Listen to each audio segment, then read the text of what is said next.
बिस्मिल्लाहिर्रहमानिर्रहीम। अस्सलामुअलैकुम। उम्मीद है आप सब लोग खैरियत से होंगे, अपने घरों पर महफूज होंगे।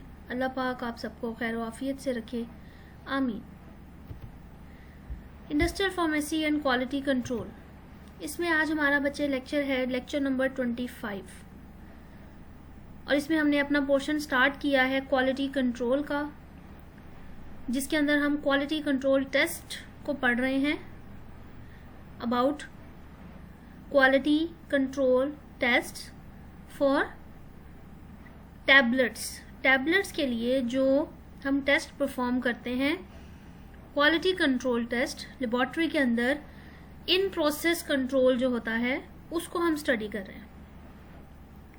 इससे पिछले लेक्चर में हमने मेथड्स देखे थे, USP methods for coated tablets and for uncoated tablets, coated and uncoated tablets. इसके अलावा हमने देखा था फ्राइबिलिटी को। फ्राइबिलिटी में हमने उसका प्रोसीजर स्टडी किया कि क्या प्रोसीजर होता है। सबसे पहले हम टैबलेट्स का वेट करते हैं, उसके बाद हम उसको फ्राइबुलेटर पे सेट करते हैं, देन उसके बाद दोबारा से हम उसको वे करते हैं सिर्फ और सिर्फ इंटैक्ट टैबलेट्स को, जो कि पूरी अपनी सालिम हालत में मौजूद होती हैं। जो ब्रोकन डाउन होती हैं हम उनको रिमूव कर देते हैं। तो अगर तो ये टेस्ट जो है हमारा विद इन द लिमिट आता है, यानी कि 1% के लिमिट में होता है, तब तो ये एक्सेप्टेबल है। अदरवाइज इस टेस्ट को हम फेल करके हम इसके लिए एक ऑफिशियल टेस्ट परफॉर्म करते हैं, which is the weight variation test. Weight variation test को हम फिर परफॉर्म करते हैं। हम बैच को रिजेक्ट नहीं करते। On the basis of non official test we can not reject the batch of dosages form. We will first perform official test. Clear हो गया? देन हमने ऑफिशियल टेस्ट स्टार्ट किए, जिसमें हमने सबसे पहले देखे डिफरेंट फ्लूइड्स जो कि यूज किए जाते हैं, जिसमें वाटर था, गैस्ट्रिक फ्लूइड था, इंटेस्टाइनल फ्लूइड था। वाटर है न्यूट्रल पीएच पे होगा, फिर थोड़ा एसिडिक की तरफ जाएंगे तो हमारे स्टमक की पीएच एसिडिक होती है, फिर इंटेस्टाइन की तरफ जाएंगे तो उसकी पीएच अल्कलाइन होती है। और अल्कलाइन पीएच किस तरह बनती है? Due to the presence of pancreatin enzyme, due to the presence of phosphate buffer and due to the presence of soda. ये तीन चीजें मिलकर पीएच को अल्कलाइन बना देती हैं। यानी अगर हमारे पास ये तीन चीजें मौजूद हैं तो हम उस पीएच को क्रिएट कर सकते हैं जो हमारी बॉडी में इंटेस्टाइनल पार्ट के अंदर मौजूद होती है। क्लियर हो गया?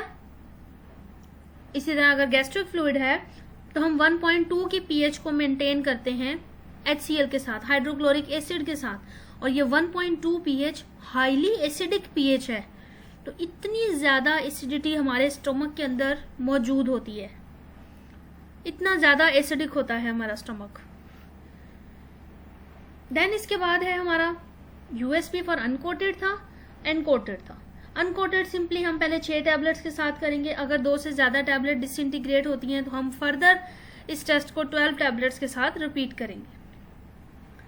कोटेड में हम सबसे पहले कोटिंग को डिसॉल्व करेंगे वाटर के अंदर, 5 मिनट्स के अंदर सोक करेंगे। उसके बाद हम इस सारी असेंबली को फिक्स कर देंगे अपने HCl वाले फ्लूइड के अंदर, और हम 30 मिनट्स के लिए इस प्रोसीजर को फॉलो करेंगे। पहले गैस्ट्रिक पीएच पे, फिर इंटेस्टाइनल पीएच पे। अगर गैस्ट्रिक पे डिसॉल्व हो जाए तो हम इंटेस्टाइनल पीएच नहीं लेकर आएंगे, और अगर वो डिसॉल्व नहीं होती तो हम इंटेस्टाइनल फ्लूइड का एडिशन करेंगे और उस टैबलेट की डिसइंटीग्रेशन को चेक करेंगे। देन इसके बाद आज जो हमारी डिस्कशन है that is about the USP methods for enteric coated tablets.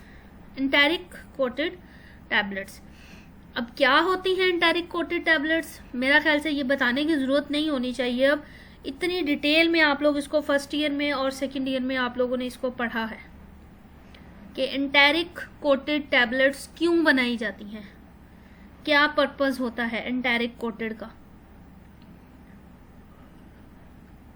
तो मेथड इसका है कि put in distilled water for 5 minutes to dissolve the coating. सबसे पहले इसके कोटिंग को उसी तरह से 5 मिनट्स के लिए हम वाटर के अंदर डिसॉल्व करके रखेंगे। Then put it in a simulated fluid of 0.1 molar HCl for 1 hour. ये मोलैरिटी का एक फार्मूला होता है जिसके अंदर हम डिफरेंट कंसंट्रेशंस के सॉल्यूशंस बनाते हैं। 1 molar HCl, 0.1 molar HCl, 0.5 molar HCl, इस तरह से डिफरेंट मोलैरिटी के हम फ्लूइड्स को तैयार कर सकते हैं। HCl हमारे पास कॉन्सेंट्रेटेड फॉर्म में होगा, उसको हम डाइल्यूट कर लेंगे विद डिस्टिल्ड वाटर और अपनी रिक्वायर्ड मोलैरिटी को मालूम करेंगे। तो 0.1 मोलर HCl हम तैयार करके उसके अंदर हम 1 आवर के लिए अपने टैबलेट को डिसॉल्व करेंगे। Then put in simulated intestinal fluid for 2 hours. 2 घंटे के लिए हम इसको रखेंगे साइमुलेटेड इंटेस्टाइनल फ्लूइड के अंदर। 2 घंटे के लिए हम इंटेस्टाइनल फ्लूइड के अंदर रखेंगे, 1 घंटे के लिए हम गैस्ट्रिक फ्लूइड के अंदर रखेंगे। If 1 or 2 tablet fail to disintegrate, repeat this test on another 12 tablets. अगर 2 या 1 फेल हो जाए डिसइंटीग्रेट होने से, मतलब ये डिसइंटीग्रेट ही नहीं हो रही, तब हम इस टेस्ट को 12 मोर टैबलेट्स के साथ रिपीट करेंगे, जिसमें से 16 tablets from 18 should completely disintegrate. 18 tablet में से 16 टैबलेट मुकम्मल तौर पर टूट जानी चाहिए। If more than 2 fail to disintegrate, the patch must be, यहाँ पैच नहीं आएगा, sorry, it is batch, BATCH, the batch must be rejected. It is an official test, therefore if this test is not passed, we will reject the batch. Clear हो गया? Same वही method है, सिर्फ timing का difference है, fluid की molarity का difference है। Then there is a BP method for enteric coated tablets. According to British Pharmacopoeia, put in distilled water for 5 minutes to dissolve the coat. Put it in simulated gastric fluid for 2 hours. पीछे हमने पढ़ा gastric fluid में 1 our के लिए, यहाँ gastric fluid में 2 hours के लिए। Put in phosphate buffer, then हमने इसको इंटेस्टाइनल फॉस्फेट बफर में 1 आवर के लिए रखना है, जिसकी पीएच हमने मेंटेन रखनी है 6.8 पर। If 1 or 2 tablets fail to disintegrate, repeat on 12 tablets. So 16 tablets must disintegrate. If more than 2 tablet fail, then reject the batch. अगर वैल्यू 2 से ज्यादा आती है तो हमने बैच को रिजेक्ट कर देना है। क्लियर हो गई? सेम है, डिफरेंस सिर्फ और सिर्फ टाइमिंग का है, फ्लूइड का है, कि अगर USP है तो गैस्ट्रिक फ्लूइड में टाइम 1 आवर है, और अगर BP है तो गैस्ट्रिक फ्लूइड में टाइम 2 आवर्स है।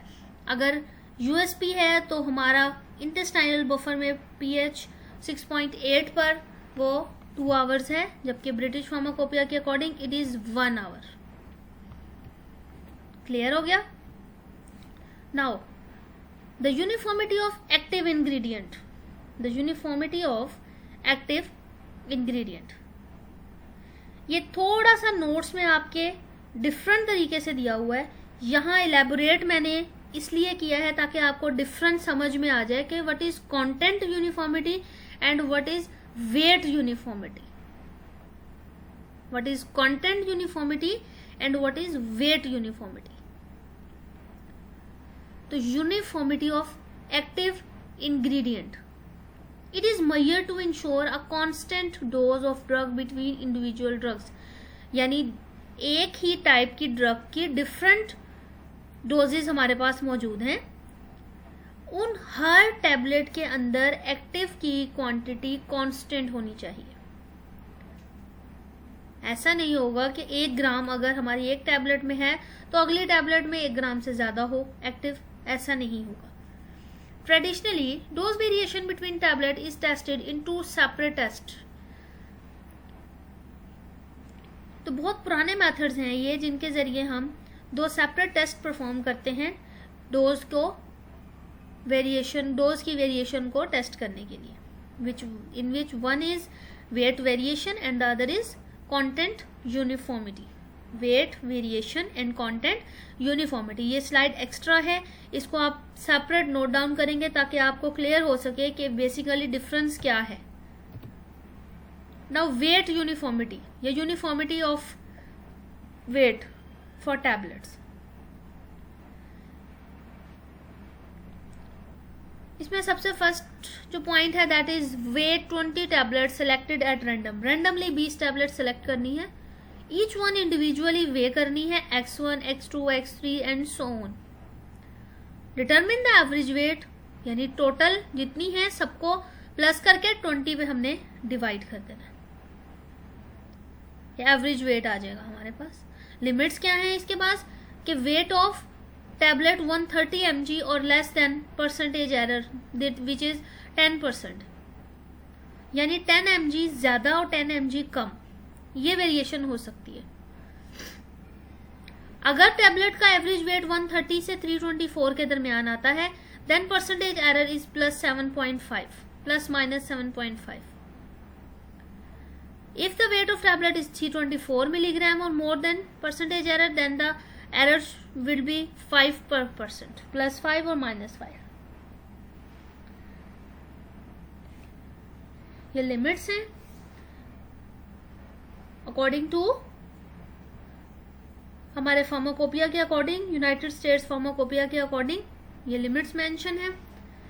देन इसके बाद अगर आप अपर और लोअर लिमिट का कंपैरिजन करते हैं, the upper limit is the average wait, यानी ये जो हमने एवरेज वेट यहाँ पर निकाला है जो इधर 130 आया है या 130 और 24 आया है या 324 आया है, सपोज 130 आया है, the upper limit the average weight लेंगे प्लस ब्रैकेट लगाएंगे average weight multiplied by the percentage error, this one the percentage error is 10%, तो 130 plus bracket 130 multiplied by 10, clear हो गया। तो ये हमारे पास अपर लिमिट निकल आई। लोअर लिमिट के लिए क्या करेंगे, हम एवरेज वेट लेंगे, माइनस करेंगे एवरेज वेट को मल्टीप्लाई कर देंगे उसके परसेंटेज एरर से। The individual weights are compared with the upper and lower weight limit.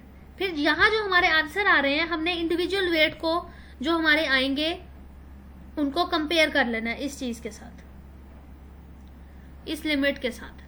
Not more than 2 of the tablets differ from the average weight by more than the percent listed, no and no tablet differ by more than double of that percentage.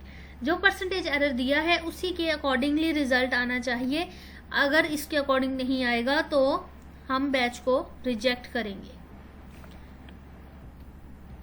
अब इसको करने का, याद करने का जो best तरीका है, जो बेस्ट वे है, वो मैं आपको यहां पर समझाऊंगी।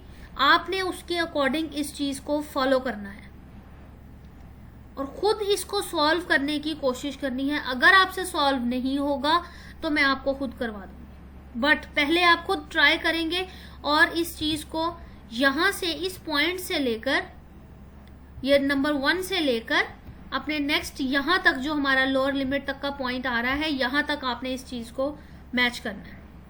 कैसे करना है ये मैं आपको अभी समझा देती हूँ। First of all you will make a list of weight of 20 tablets. ये एग्जाम्पल आपको समझा रही हूं, ये हमारे पास just as an example study होगा। क्लियर हो गया। Weight of 20 tablets, random 20 tablets. The first one could be, it could be any value 120, बल्कि हम ज्यादा रखेंगे 400 mg। Then the second one is, बल्कि इसको हम बेहतर है अगर x1 और x2 के नाम से लेकर जाएं। क्लियर हो गया। इस तरह थोड़ा सा वेट वेरिएट करता है, obviously it will variate. Then 405 mg, then you will say 410 mg, then x4 would be either 395 mg, then x5 and so on। इसी तरह से आप अपनी वैल्यूज लिखेंगे X6, X7, X8, X9 and X10। Clear हो गया? ये टोटल 10 टैबलेट्स आपके पास आ गई। आपने लेनी है 20, तो इसी तरह से आपने वेट को स्लाइटली अप स्लाइटली डाउन लेकर जाना है up to X20 full stop. Means आपने 20 टैबलेट्स का वेट इसी तरह 5, 6, 7, 8 आपने लिस्ट इसकी बनाते जाना है।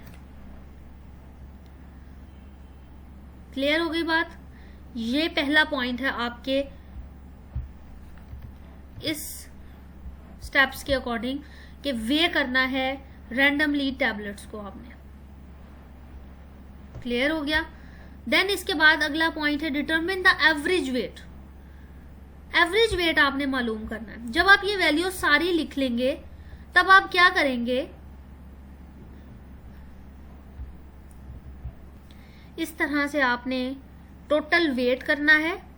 X1, X2, X3, X4 ये जितनी वैल्यूज हमारी 400, 405, 410, 395 ये सारी वैल्यूज जो हमारी आएंगी इनको आपने इधर प्लस करना है, डिवाइड करना है 20 पर, डिवाइड करना है 20 पर।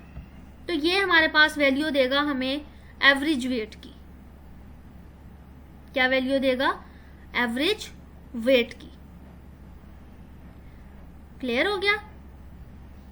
ये मैंने यहाँ आपकी आसानी के लिए वैल्यूज सारी मेंशन कर दी हैं ताकि आप लोगों को लिखने में मसला ना हो। ये एक तरह से मैंने आपको सपोज 20 टैबलेट्स दी हैं रैंडम, ठीक है? आपने उनको वे किया है 1 by 1, weight 1, 2, 3, 4, 5 and so on. इस तरह से आपने इनको वेट कर लिया। 20 टैबलेट्स का वेट आपने लिखते गए हैं 1 by 1। देन आपने इसकी निकालनी है एवरेज। क्या फाइंड आउट करनी है आपने? इसकी एवरेज। एवरेज कैसे फाइंड आउट करेंगे? ये जो आपने 20 वैल्यूज लिखी हैं इन 20 वैल्यूज को आपने सम लेना है, इनको जमा कर लेना है। जमा करके आपने यहां पर लिख लेना है। जरूरी नहीं है आपने यहां पर भी 1, 2, 3, 4 सारी वैल्यूज लिखनी है। आप यही सारी वैल्यूज कैलकुलेट करें, यहां लिख दे टोटल वेट। टोटल वेट लिखकर यानी ये X1, X2, X3 इसकी जगह आप अपनी वैल्यू लिखें, 20 पर उसको डिवाइड करें। पहली चीज अकॉर्डिंग टू दीज 2 पॉइंट्स ये आप लोग यहां तक कर लेंगे। जब आपकी ये फाइनल वैल्यू आएगी, ये जो वेट है आपका फाइनल वेट जो है ये जब निकलेगा हमारा, तो इसकी वैल्यू जो हमारे पास आएगी हमने देखनी है वो क्या है। फॉर एग्जाम्पल हमारे पास वैल्यू अगर आ जाए, for example I don't know क्या वैल्यू आएगी, ये रैंडम वैल्यूज मैंने आपको लगा कर दी हैं, आप खुद देखेंगे क्या वैल्यूज निकल रही है। फॉर सपोज अगर हमारी वैल्यू आती है 320 mg। क्लियर हो गया? 320 mg जो आएगी नहीं, जस्ट एक सपोज रीडिंग है। 320 mg आ गई। अब नेक्स्ट स्टेप हमारा क्या था? यहां पर लिमिट्स थी। वेट ऑफ टैबलेट अगर 130 mg या इससे कम है तो हमने परसेंटेज एरर 10% का रखना है। अगर वेट ऑफ टैबलेट 130 से 320 mg 4 mg के दरमियान है तब हमने 7.5 का एरर रखना है। इट मीन्स इन तीन स्टेप से आप फाइंड आउट करोगे कि आपने क्या करना है एरर के साथ।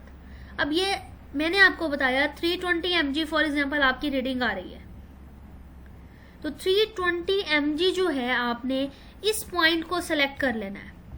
This is your point. Clear हो गया? इस पॉइंट के अकॉर्डिंग आपका जो एरर है दैट इज 7.5।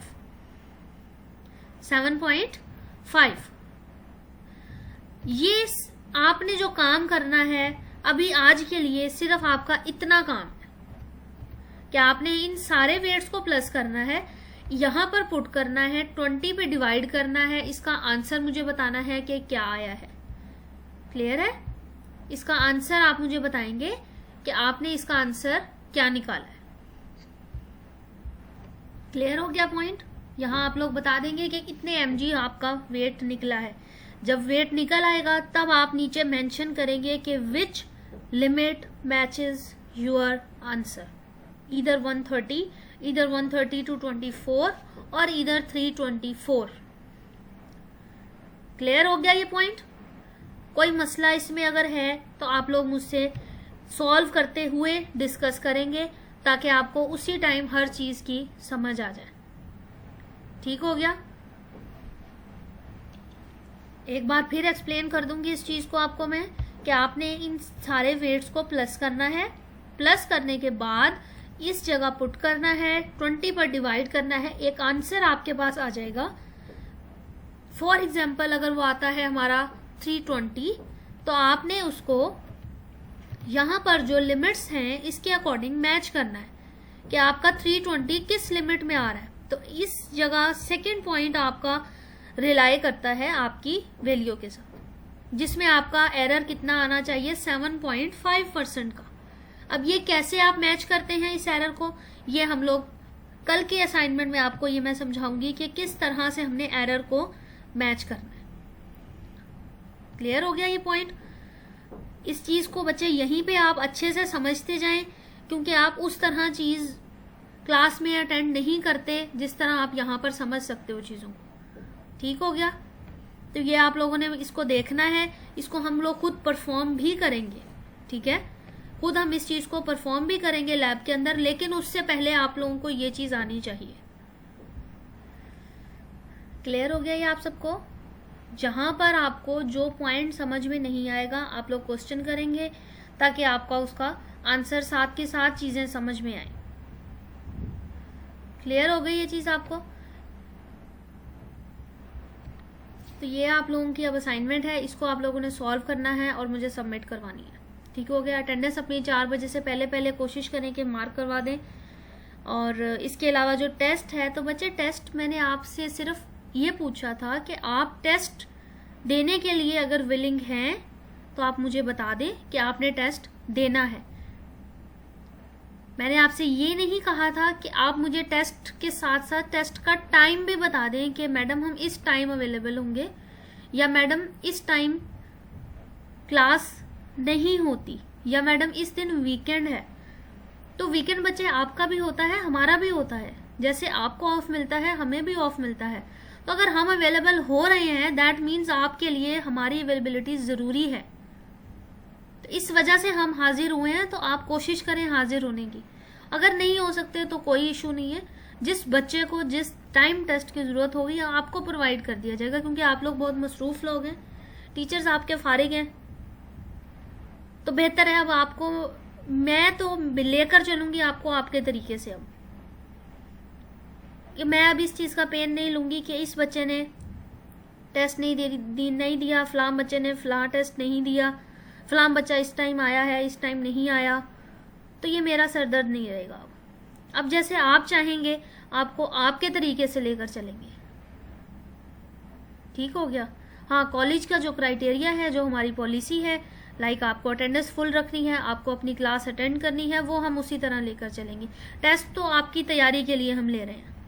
अगर हम ये इस चीज का एतमाद आप पे कर सकते हैं कि हम आपके लिए टेस्ट बना रहे हैं जो आप लोगों ने याद करके जुबानी करना है, हम इतना एतमाद आप पे कर सकते हैं, तो मेरा ख्याल से आप इतना तो फेवर हमें दे सकते हो कि हम जो मेहनत कर रहे हैं उसको थोड़ा सा अपने ऊपर अप्लाई कर लो, क्योंकि अगर आपके काम नहीं आएगी तो वो ज़ाया हो जाएगी।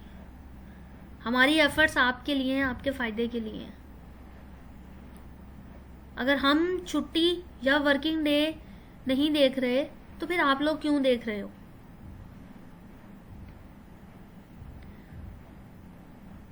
तो कोई इशू नहीं होगा। अगर जिसने टेस्ट देना है वो जस्ट मुझे बता देगा कि मैडम हमने टेस्ट देना है, आप कब लेंगी, आपको टाइम बता दिया जाएगा। अब आप मुझे टाइम बताएंगे तो ऐसा पॉसिबल नहीं होगा कि जिस टाइम आपकी मर्जी से टेस्ट हो रहा हो उस टाइम मैं अवेलेबल हूँ, ये गारंटी नहीं होगी। फिर आपको टेस्ट मिल जाएगा आपका, आप उसको परफॉर्म करें, आप मुझे भेज दें, मैं आपको चेक कर दूंगी, बट मैं उस टाइम पर अवेलेबल होंगी ये जरूरी नहीं होगा। आपको टेस्ट आपका उस दिन मिल जाएगा। क्लियर हो गया? तो चीज़ों को बच्चे थोड़ा सा समझने की कोशिश करें, ना कि इनके अंदर इतना मैसअप क्रिएट करें कि टीचर भी एग्जॉस्टेड हो जाएं और आप भी।